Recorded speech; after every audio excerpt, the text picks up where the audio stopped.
All right. So today we're going to be covering how to identify superior multifamily investment opportunities. Our guest speaker is going to be Rob Beardsley, and I'll give you some background information on him. But before we get started, just some things I have to mention. We are not CPAs. We are non-fiduciary. NewView is a third-party custodian.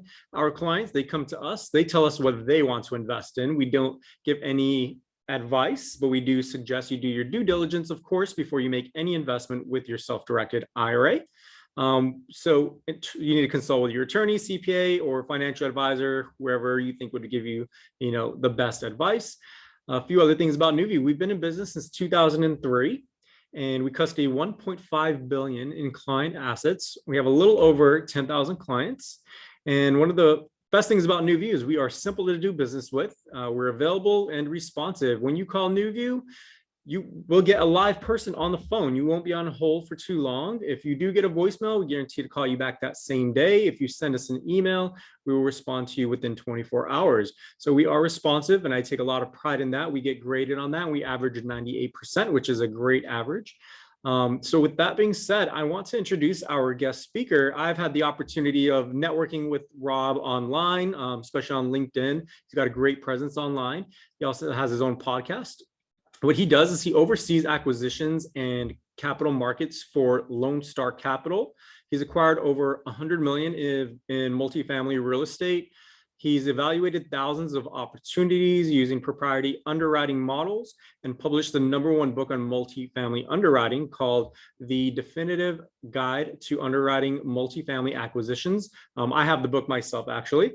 And he's written over 50 articles about underwriting, deal structures, and capital markets. He also hosts the Capital Spotlight podcast, which is focused on interviewing institutional investors.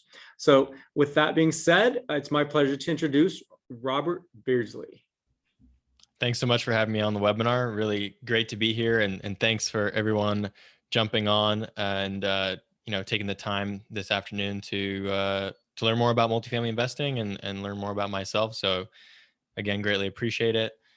So today we're talking about how to identify superior multifamily investment opportunities. And I'll obviously we're going to cover this topic. We're going to, I'll introduce myself, but I wanted to also just say that, my preference for, the way to have this conversation is for it to be more like a conversation. So we will do a Q&A after, but if you have burning questions as to whatever I'm talking about, or if I'm talking too fast or I'm skipping over something that doesn't make sense to you, please put it in the chat. Likely other people listening have the same question, and we can, cover that, right away. And so I don't currently see the chat function, but I'm sure Brian or Grace can help me out with any questions coming in, and we can address those. And then, if I'm going to answer it anyway, then I'll hold it to the end or later in the presentation. So don't feel like I skipped you or anything.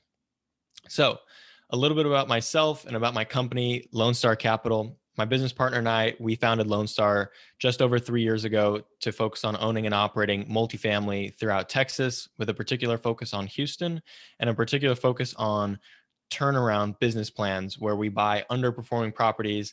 And when I say underperforming, I don't mean just, taking white appliances and installing granite countertops and stainless steel appliances. I'm saying, down units, mold, roofs falling apart. That's what we love. We love problems because to us, problems often mean money, but it's not quite that simple. You have to make sure that you're taking an appropriate amount of risk and being paid for that risk. And in this market condition that we are today, that we find ourselves in today, the dynamics are not so favorable to that turnaround strategy. So we have to be dynamic and able to pivot and find where the best opportunities are in the market. But that's kind of our core DNA. We love solving problems, and we love, value add turnaround business plans. We've, bought properties at 50% occupancy, 70% occupancy, 80% occupancy. And our business plan is always to take those properties that are underperforming, bring the occupancy up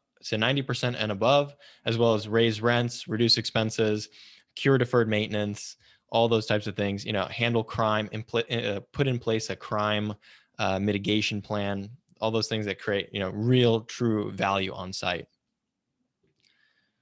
So, I kind of jumped ahead to the strategy, but that's the idea. Um, and it has to be, like I said, married with price, location, and the fundamentals of the market. And so what that leads us to is what I like to call dispassionate underwriting. And so, we just try to look at the numbers as they are, and we don't want to get carried away and say, well, the rents have an unlimited potential, and being unrealistic with our assumptions. It's all about really coming up with defensible underwriting assumptions that allow us to arrive at an appropriate price and return that we would be willing to pay for a property. And if it works in the market, then it works. If it doesn't, then it doesn't. And so that's how we approach our deal sourcing strategy. So a little bit about myself. Like I said, my partner Kent and I, we founded the company 3 years ago.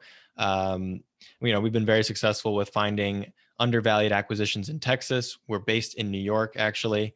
And prior to founding Lone Star, I was working on single family and multifamily sales, acquisitions, and construction in my family's real estate business. So the first step to really identifying a superior investment opportunity in multifamily are key fundamentals. And key fundamentals to me are talking about the market. And so it's kind of the cliches that you've likely heard before. And those are population growth, household income, supply, which actually a lot of people don't talk about supply because it's a little bit more complicated, and it's not as easy to understand. And actually, things such as population growth, household income growth, and supply, they feed into what the end result goal is for the property's performance, which is rent growth. What we're really seeking is an imbalance between supply and demand that results in real rent growth, not just inflationary rent growth because all prices are rising. Because that means your rents and your expenses are rising. You want rents to grow faster than your expenses and to actually see real growth in your bottom line.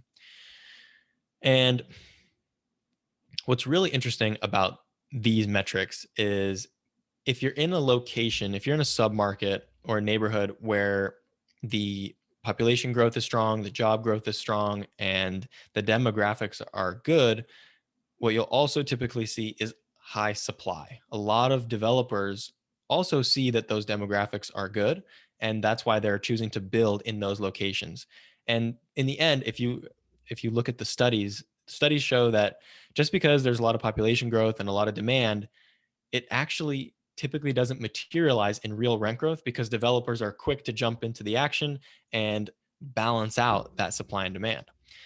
Conversely, when we look at locations where it's really more workforce housing, stable, not very exciting growth prospects, and demographics aren't as good, lower incomes, lower household incomes, developers skip developing. They skip over those markets, and they instead pick the higher end and growing markets. And so in those markets you see more muted demand, but again muted supply, and so of course they also balance themselves out. So it's really a challenge to find those markets that actually have that supply and demand imbalance, which can be as a result of either real supply constraints such as political, so the local politics make it very hard to develop. I mean, that's true in California. You can have geographical constraints, like in New York City. There's just, you're surrounded by water, and there's just not a lot of land.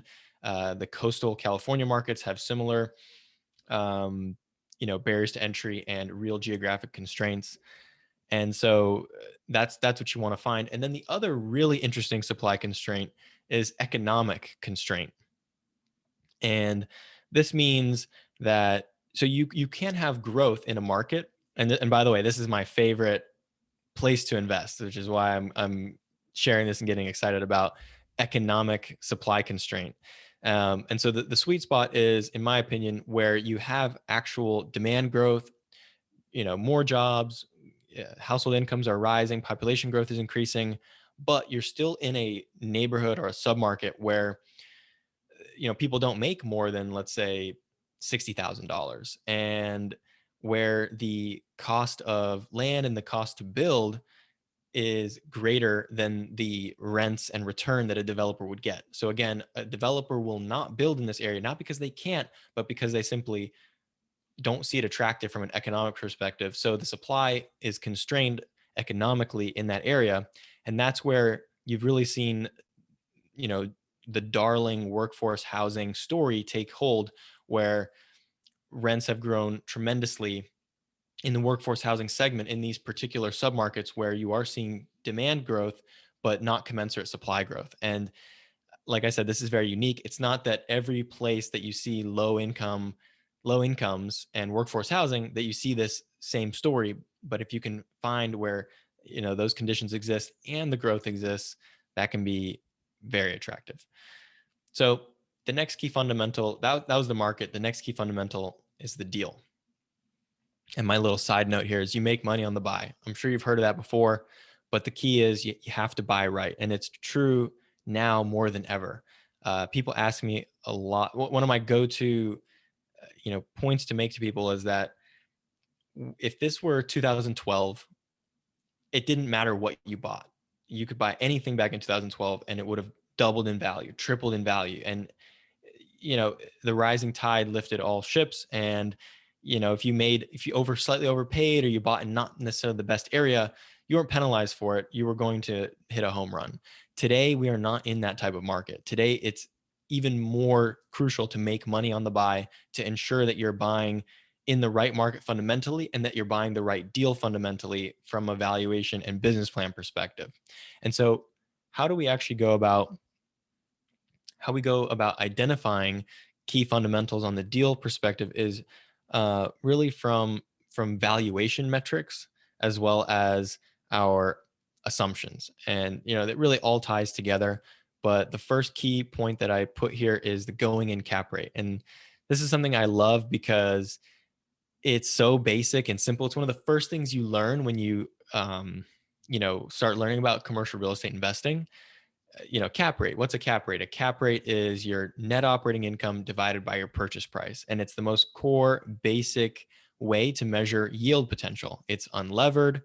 It doesn't factor in any growth. It just really says, here's your in-place income divided by your value, and then that's your income potential. So what's interesting about a cap rate is, like I said, since it's so basic and so fundamental, a lot of people focus on it way too much, and they get really, zoomed in on the going in cap rate. Other people, especially when they look at value add investments, they say, well, my cap rate doesn't even matter. I don't even look at my going in cap rate, because all they see is the opportunity to raise rents and all this good stuff. And so they say, well, of course my going in cap rate doesn't matter, because my business plan is going to do X, Y, and Z, and we're going to raise rents. So both approaches are wrong. So the reality is your going in cap rate absolutely matters, and you need to pay attention to it. But just because your going in cap rate is low doesn't mean it's a bad deal. And just because your going in cap rate is high doesn't mean it's a good deal. You need to holistically look at the investment. And that's where I really see the yield on cost metric being truly,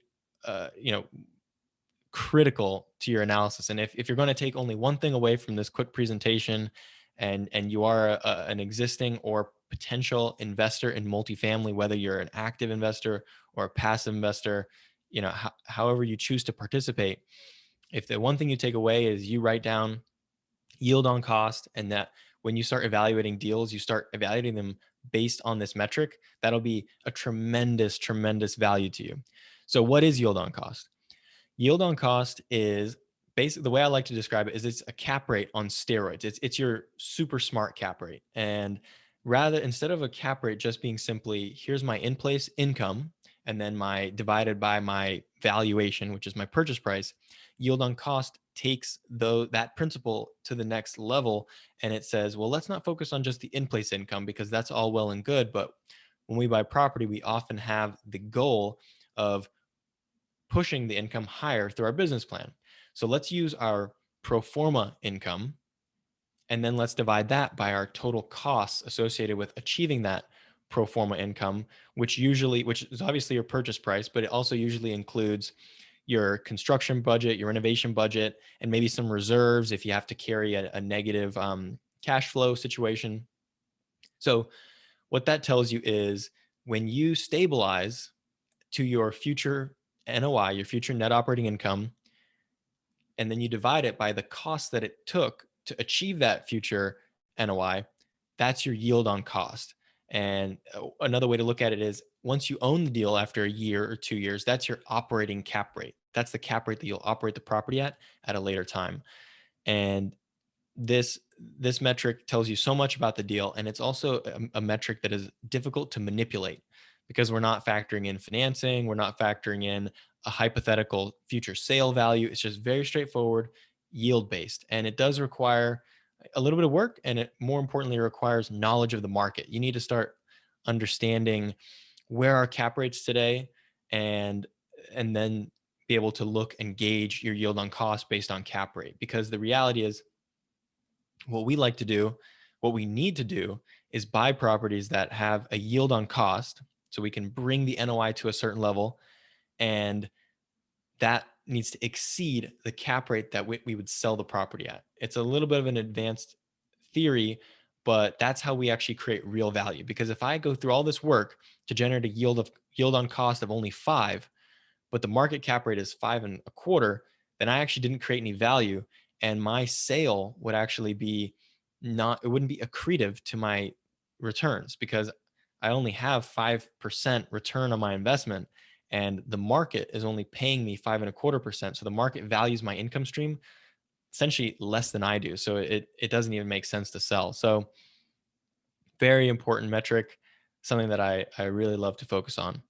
So I'll go quicker on these next items, but this is just kind of checking the boxes, making sure that all the numbers make sense. And that goes towards just, not being scared to look at financials. A lot of people want to just gloss over the numbers or accept the numbers as is. I encourage you not to do that. I encourage you to dig in the numbers, become more familiar with the general ranges and for various expenses, and that will help you have a lot more confidence when investing, which is really important. We're not underwriting, and the underwriting, for those that are unfamiliar, is simply the process of analyzing a potential acquisition. And again, whether it's an acquisition for your personal portfolio, whether you're a passive investor in a syndication, or you're a sponsor actively pursuing opportunities, underwriting is very important. And it's not that we're trying to underwrite exactly to the last dollar. We're not trying to be perfectly right here. We're just trying to get confidence into the opportunity.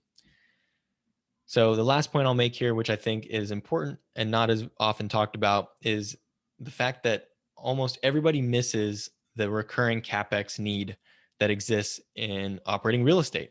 Real estate has repairs and maintenance requirements, and things break over time. And a lot of people underfund or under account for these recurring capital expenditure needs. And so I just wanted to sneak this in here as just a general reminder that, you know, real estate needs recurring CapEx, and it should be factored somewhere into your analysis. So the next marker of a great deal, right? Just to go recap, we covered the market fundamentals and now the deal fundamentals. Now the next step is the partnership structure. You have to get the partnership structure right. It has to align with your goals, and it has to be in line with the market. You don't want to pay a fee that's twice of what the market is generally charging, that type of idea. So we want to make sure that our fees are here market norm, so we're in alignment with the market. I'm a sponsor, so I believe sponsors should be paid fees. And I think there's a very strong argument there. And I don't think investors on the other side are arguing that fees shouldn't be paid, but I think there needs to be a middle ground where people understand, well, hey, I'm not getting ripped off, or, I can't, go down the street and invest with someone who's not charging fees. You want to make sure that there's a balance there. The next really important point, and this is for investors, is the co-investment factor that a sponsor is contributing.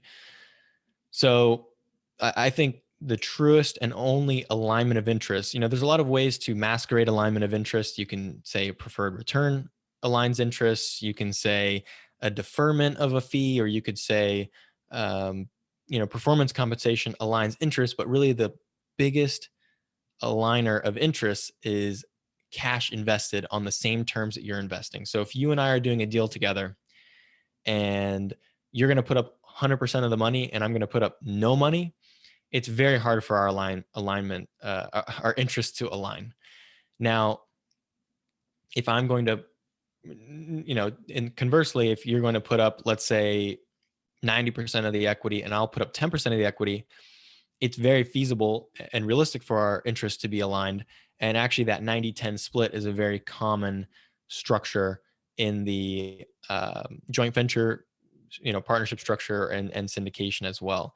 And the important point that I want to make is net cash invested. So it's, if you're going to charge a big fat acquisition fee as a sponsor and then invest a piece of it and say, well, I'm investing 100,000 into the deal, that's great. And sometimes, a lot of times, that's all that you can afford, because as a sponsor you're doing many deals and you just don't have $1 million to put into every single deal.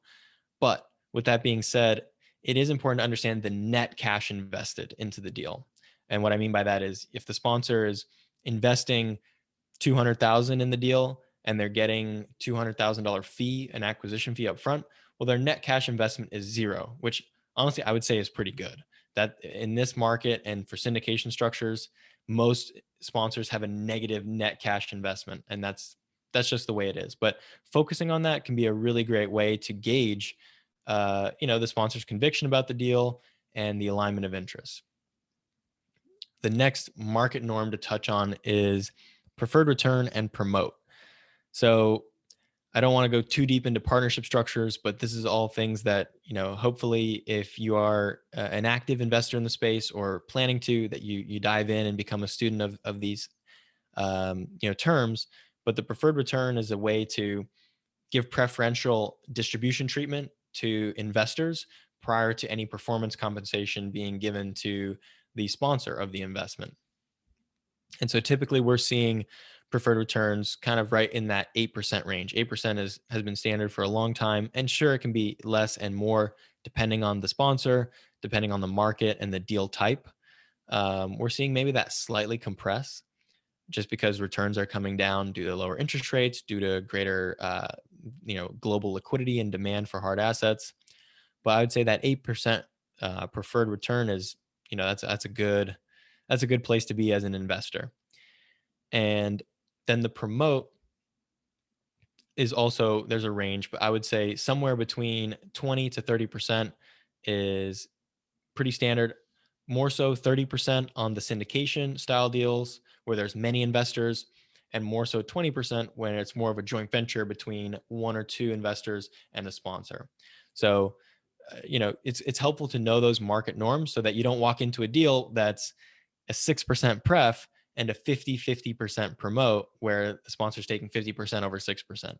That simply is not market, which I'm not saying don't invest in a structure like that, but understand that that's not market. And there should be an explanation for why the deal is structured that way, which there could be a very good reason for it. And personally, I have no problem with someone making money off of my money. If someone truly had some incredible deal that checked all my boxes and I'm going to make a 15 or 20% return, but the structure is a little bit expensive, I would be able to get over that. Because, at the end of the day, the project economics make up for the expensive structure. That's okay. But there's really no reason to jump into an expensive structure like that if there's not really alpha or, tremendous value opportunity embedded in the deal on a project basis. So the next point is downside protection in a partnership structure. And this is hugely important. A lot of people, when they get into deals, they think about the upside and they get excited about the returns, but really downside protection is something you want to focus on from an investor standpoint, because frankly, as an investor, you have a lot more to lose than the sponsor, because if the deal goes poorly for the sponsor, they face reputational harm and they face missing out on their performance compensation. Now, as an investor, you have the risk of potentially losing all of your investment, and that is a big downside. So what you want is as much downside protection as possible. especially in the type of market that we're in today, which there's more, I would say, risks to the downside than upside, as far as, future income growth or cap rate compression or price increase. So with that in mind, the first point here is the preferred return model versus the straight split model. And so, like I mentioned, the preferred return is a priority distribution partnership mechanism that basically gives you returns first and then gives the sponsor upside second. In a straight split scenario, the cash flows are split right off the bat. So the first dollar and every dollar thereafter are split, let's say 80-20. 80% goes to the investors, 20% goes to the sponsor. Now, when you compare these two side by side, actually the net return to the investor on a base case scenario is quite similar. But what happens is if you start stress testing the deal and go from that base case to a downside case, the preferred return structure holds up far better for the investor because, again, they're getting that first 8%, whereas the straight split really underperforms in that downside scenario because they're just getting 80% of that worst deal. Makes sense, but it's something to be aware of, right? You might look at a straight split deal and say, well, the returns look okay, but the downside scenario is where it breaks. And then the next point is the pref structure versus the IRR hurdle. This is also known as the American waterfall versus the European waterfall. This is a little more advanced, but this idea is the priority of distribution on cash flow. So as the property is kicking out, let's say 6%, 8%, 10% cash on cash returns, you might satisfy that 8% pref. And then what do you do with that additional 2% if you're, let's say, producing 10%? And the answer varies. So some structures like the IRR hurdle or the European waterfall, the cash flow is given 100% to investors, and that additional 2% goes towards paying down their capital account. And so the way that works is the first 8% goes to satisfying the preferred return. Then the next cash flows thereafter go towards returning your investment. And then once you've gotten your 8%, you've gotten all your money back, then the promote kicks in and you split the cash flows, let's say 70-30.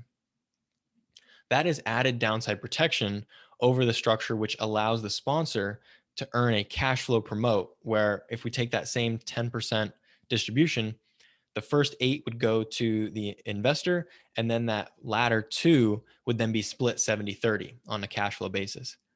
Even worse, there is something called a GP catch-up. And a catch-up would, let's say a catch-up is up to 80-20. So the catch-up would allow the first 8 to go to the investor, and then the next 2% would 100% go to the sponsor. It wouldn't be split 70-30. It would 100% go to the sponsor until that split of 80-20 would be reached, right, at 10%. And then after that, it would go to that 70-30. So that's something also to be aware of. Not necessarily saying those are bad deals or you shouldn't invest in those structures, but recognize the downside protection that these various partnership mechanisms offer. Okay, so I think we're kind of running up against time, and I definitely want to leave time for questions. But the next point is dissecting return metrics, and this kind of ties back to the deal comments we were talking about as far as yield on cost, but this is taking it a step further with IRR, which is the absolute benchmark in private equity investing across all asset classes.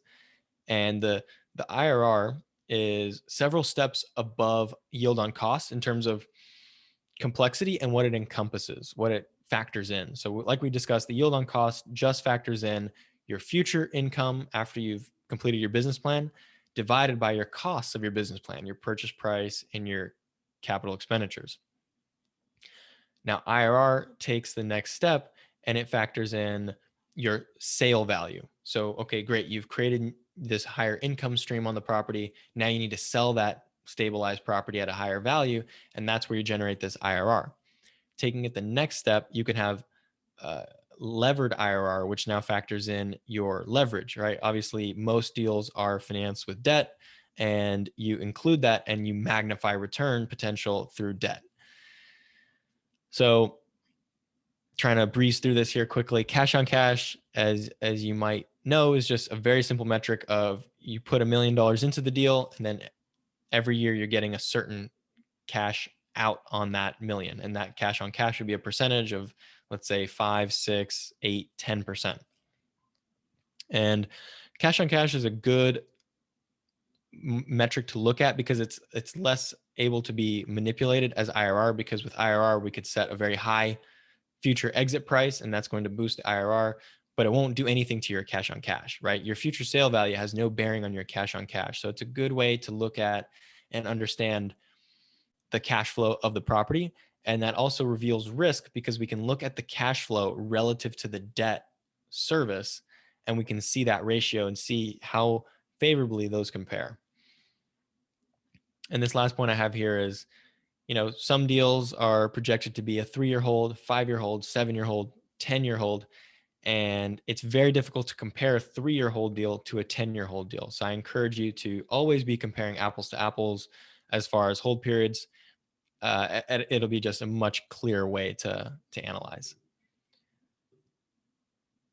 So I hope we're getting to the end here. This analyzing risk portion here, we've got the main 2 risks of these investments that we're talking about here today are business plan execution risk, which is the risk that your, rent increases that you're projecting are not going to be taken as favorably. There's going to be pushback on your prices, or you're going to have higher vacancy as a result of it. So business plan execution risk is number 1. Number 2, which actually leverage, in my opinion, should be number 1, but the other great source of risk in commercial real estate is debt, right? As I mentioned, the vast majority of deals are financed with debt, and debt is what really causes you to have default risk and foreclosure risk. And that is where you can actually experience a permanent loss of capital. If you have a bad month of collections where you don't collect as much rent as you hoped, that's a bad month of collections. If you can still pay your expenses, you can still pay your debt, you're fine. You're really not actually impacting your capital investment. But if you, for whatever reason, can't pay your debt, and then the lender forecloses, and you actually don't get all of your originally invested capital back, you've incurred permanent loss of capital there. And so that is the number 1 risk that we want to avoid, and that's why analyzing leverage is extremely important. And to that end, the 2 stress tests that we focus on to assure that our leverage is appropriate is the refinance exit test and the break-even occupancy test. I don't have time to go into them, but just a teaser, we want to be able to assure that we can actually appropriately take on this leverage and then get out of it through new debt. And then with break-even, it's a very classic stress test. Everybody understands the idea. It's easy to understand that, how far can my occupancy slip and I can still meet my expense requirements, my obligations. So yeah. And then real quick, this is a fun one for, the IRA, the retirement account investors, which is if you can find a partnership structure where the depreciation can be reallocated amongst the members, you can find yourself in a very favorable position because, with your investment entity not needing tax benefits, right? The vast majority of real estate investors are taxable entities that are seeking those benefits. You can forego those benefits from your capital account, and in exchange, get a better split of the economics. And that can, let's say instead of getting an 8% pref, you can get a 10% pref and forego and give your share of the tax benefits to other members. That can be a really unique way to structure a deal. Just a quick bonus, I'm not a CPA attorney, anything of the sort. But if it's something that interests you, I'm sure you can find a way to make it happen. So thanks so much for listening to me for this time. Really glad to be here and looking forward to answering any questions. All right. Thank you so much, Rob. That was some great information. And of course, everyone, like I mentioned before, you always want to do your due diligence. And Rob gave us some great pointers some questions that you want to ask if you're looking to invest your money into any type of syndication. This doesn't really only apply to, multifamily. It can apply to all different types of syndications, but, due diligence is very important. So go ahead and type any questions that you have in the Q&A section. I'm going to go ahead and read those, and then we'll go ahead and get some answers from Rob here. All right. First question, what is the difference between a sponsor and a principal? So those terms could generally be used interchangeably, but that wouldn't exactly be correct. So a sponsor is somebody or an entity that is the manager of an investment opportunity. A principal would be a decision-making person, a part of the sponsor. So a sponsorship team would be comprised of principals. Another way that principal is used would be key principal, and that is as it relates to the loan. And typically key principals are signers of the debt on the project, and that is who the lender is looking at for financial wherewithal, for experience, net worth, and liquidity. Okay. Next question here. Do you think that new construction is less risky than renovation of a property? No, definitely. If you're just looking at those two things in the abstract, construction is a much bigger project where many more things can go wrong. You're much more, it's just a much bigger project and therefore much riskier, likely to be more delays, more over budget. So it's more risky, but that doesn't mean development is always more risky than value add or renovation. It all depends on price. It depends on, what you're building, where you're building. So it's a much more complicated thing than that. But as far as execution risk, I mean, construction is more risky than renovation. All right. Let's see. What are the best risk-adjusted returns today?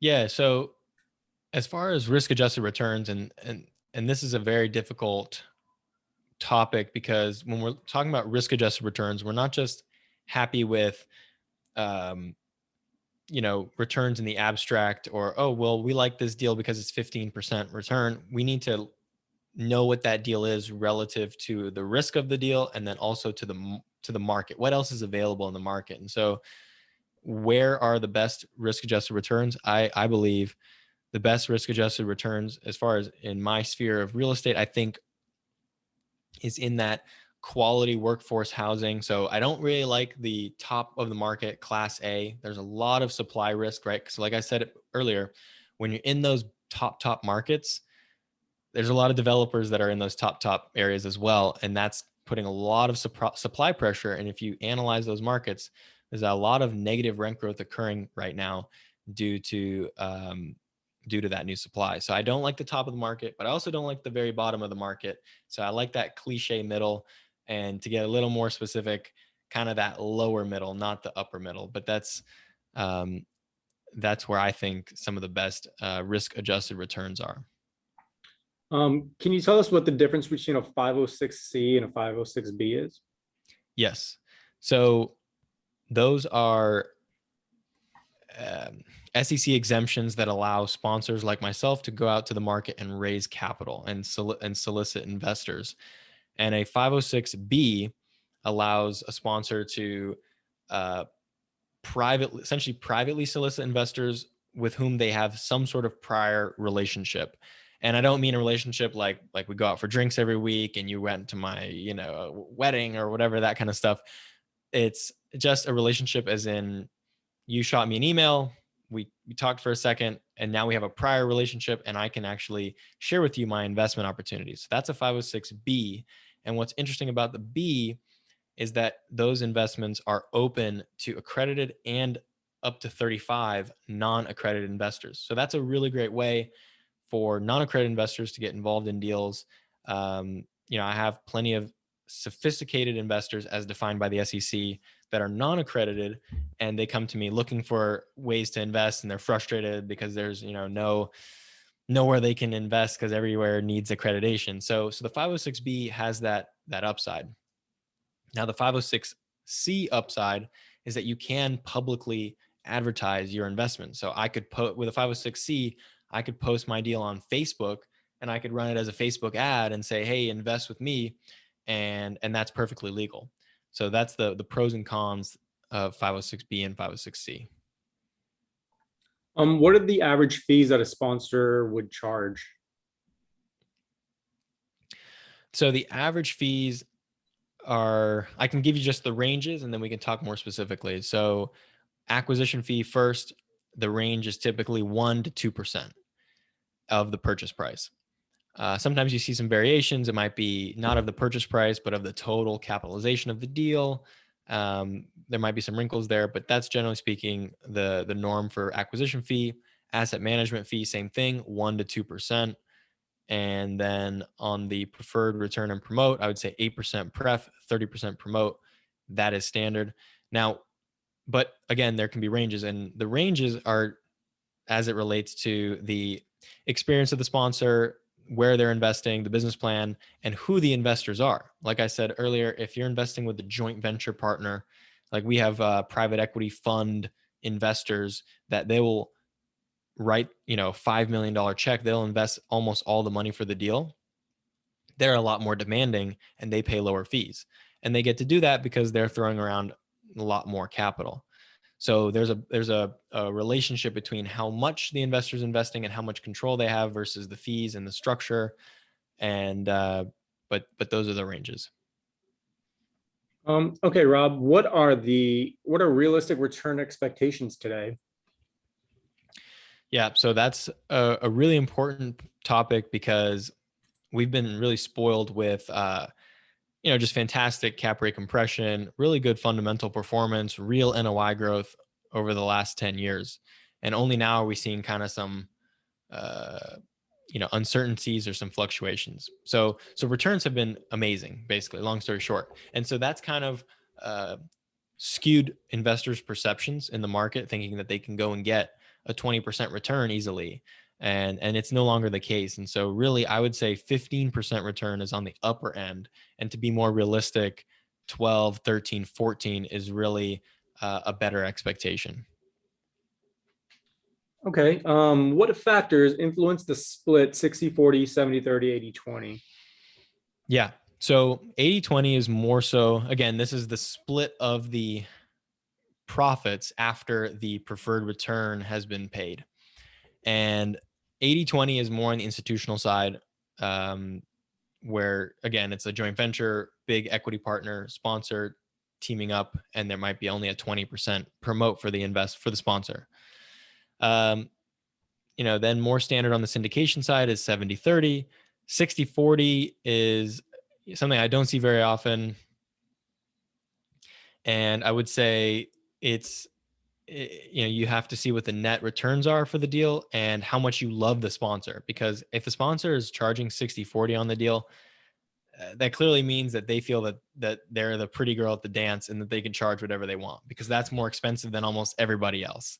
So, and it could be perfectly fine. If you have your favorite sponsor and they're awesome, then paying them that 60/40 split can absolutely make sense. So that's really the ranges and rationale.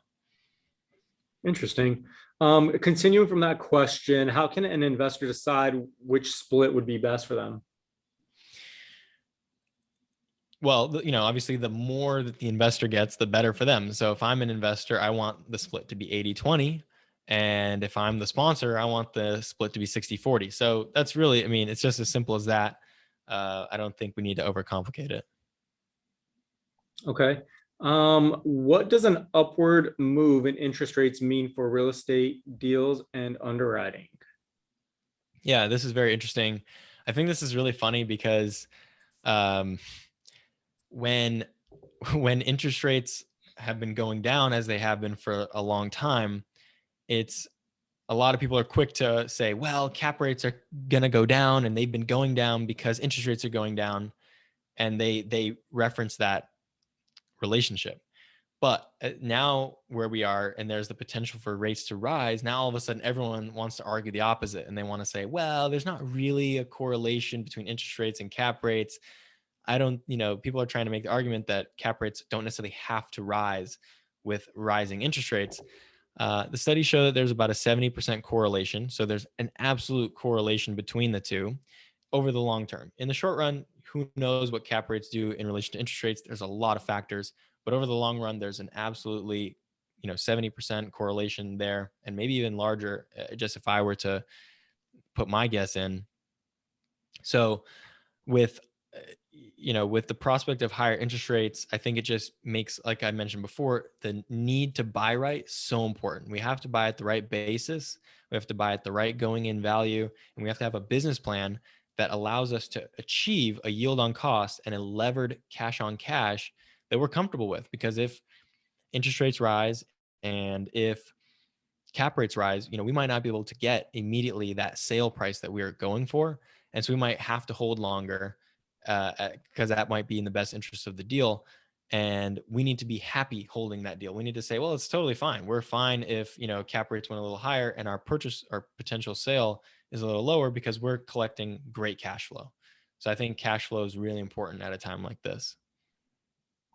Um, have you been affected by the pandemic? I read recently that the rents are actually decreasing.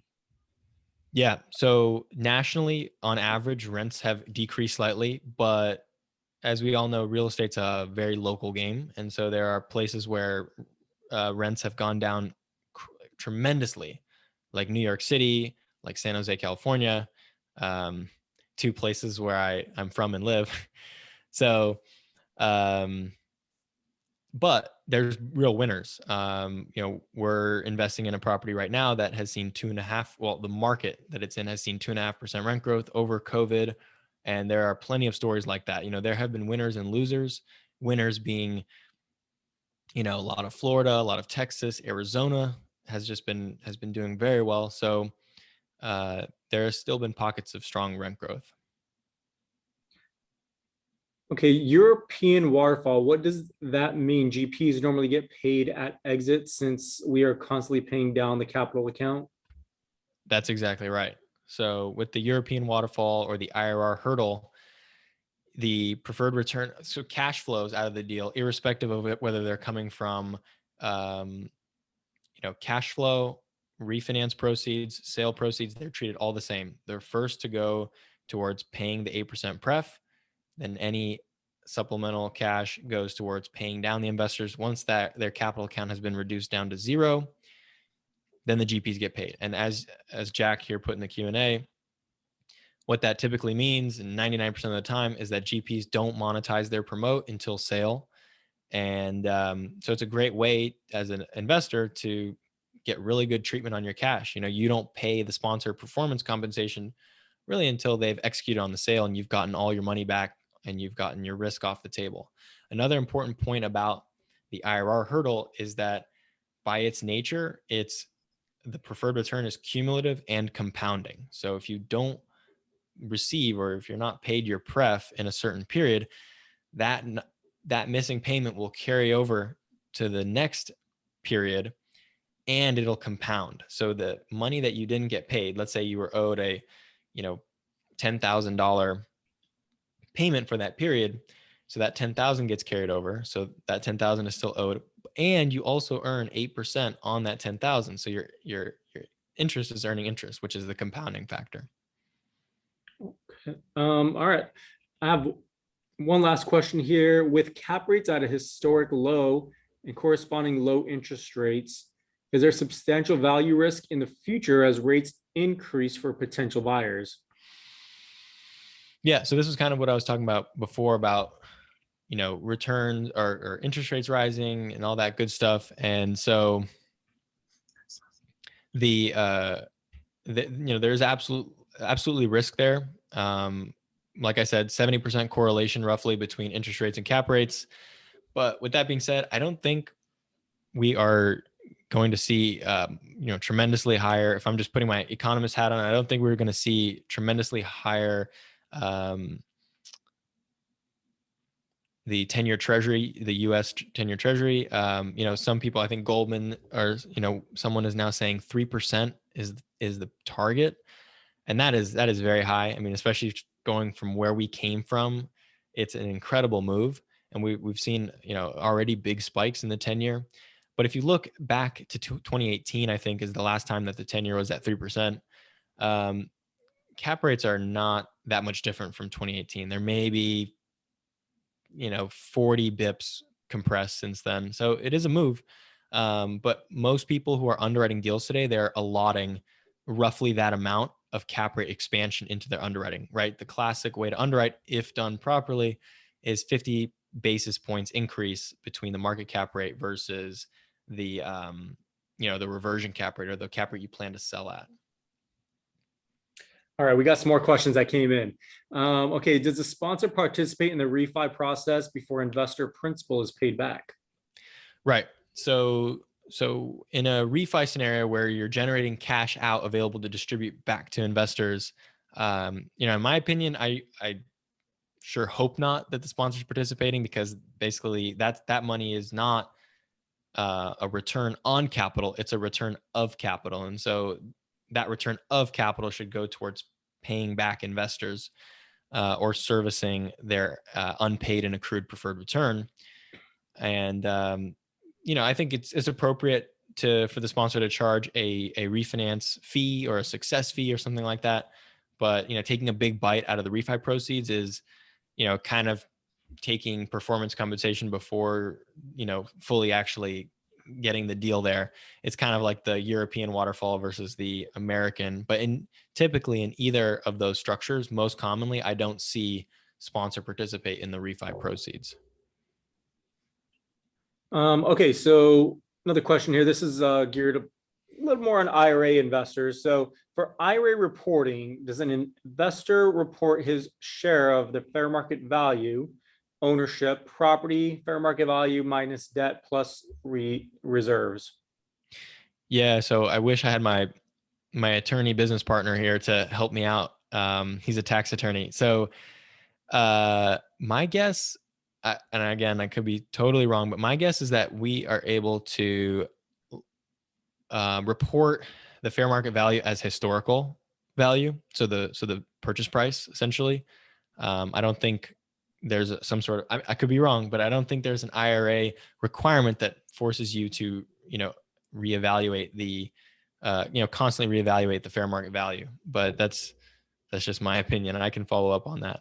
Yeah. From my experience, typically when an IRA investor is investing in a syndication, which typically has leverage, the sponsor would provide you with a K1 that you would provide to your custodian, and then that's what they would use to report the fair market value. Are you familiar with that, Rob? Yeah, exactly right. Yeah, that's what the process typically looks like. But I mean, you might want to speak with your CPA. That's probably going to be your best bet to answer that specific question. And like I said, that comes with due diligence, of course, or a real estate attorney who could probably help you with that as well. Okay, the last question, will I be circulating the video presentation? So all our webinars are posted on our blog section. They're usually posted the following day by the end of business day. If you did register, we have your contact information. We will blast it out so that you have the link. But you can find it on our blog. Go to newviewtrust.com, click on the blog, and you can find all of our information there. So we're going to go ahead and wrap up with that. Rob, thank you so much for taking the time out of your schedule to do this presentation for us. It was great information. I always tell my clients due diligence is so important, but you teaching us how to analyze a deal is huge. And, this is going to get a lot of traction, a lot of viewers. And I'm definitely going to suggest anybody investing in syndication should watch this. So thanks again. Just a few other things before we wrap up. If you'd like to download our free e-guide, go ahead and text capital SDIRA, text it to the number 484848. Please put your first name and your last name, and we will send you that free self-directed IRA e-guide. If you want to speak with myself one-on-one about, making any investments in alternative assets, my direct phone number is at the bottom of the page. It's 407-519-9172. You can find me at newviewtrust.com. There's a little chat bot. You can leave me a message and I'll get right back to you, or email me directly at bmartinez@newviewira.com. Thanks a lot again, Rob. Have a wonderful day, everyone, and we'll see you next time. Thank you. See ya.